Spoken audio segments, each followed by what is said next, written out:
আপনারা অনেকেই আমাকে বলেন, "ভাইয়া প্রথম ডেটে কোথায় যাব?" প্রথম ডেটে এমন কোনো জায়গায় যান যেখানে মানব শূন্য, শুধু প্রকৃতি আছে। এখানে শান্তভাবে বসতে পারবেন, কথা বলতে পারবেন। ধরেন আপনি মুভি ডেটে গেলেন, সেখানে কি আপনি মুভির মাঝখানে সবাইকে ডিস্টার্ব করে কথা বলবেন? আশা করব না। এরপর কোনো রেস্টুরেন্টে গেলে সেখানে কিন্তু আপনার ভালো একটা খরচের ব্যাপার আছে। আপনারা কথা বলতে বলতে খাবার খেতে থাকবেন আর বিলও উঠতে থাকবে। তাহলে কি আপনার বাসায় দাওয়াত দিবেন সেই প্রথম দিনই? ব্যাপারটা দৃষ্টিকটু লাগবে। এরপর সে যদি আপনার জায়গা ঠিক করে দেয়, মনে হবে সেই পুরো দায়িত্বটা নিচ্ছে। তো কি করতে পারেন?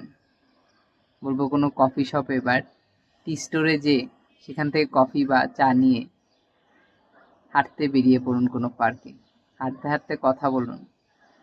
কিছু সময় প্রকৃতির মাঝে বসুন, ঘাসে বসুন, বা সেখানে কোনো বসার জায়গা থাকলে সেখানে বসুন এবং ভালো আনন্দপূর্ণ সময় কাটান, যেটা মনে রাখা হবে যুগ যুগ, বহু যুগ।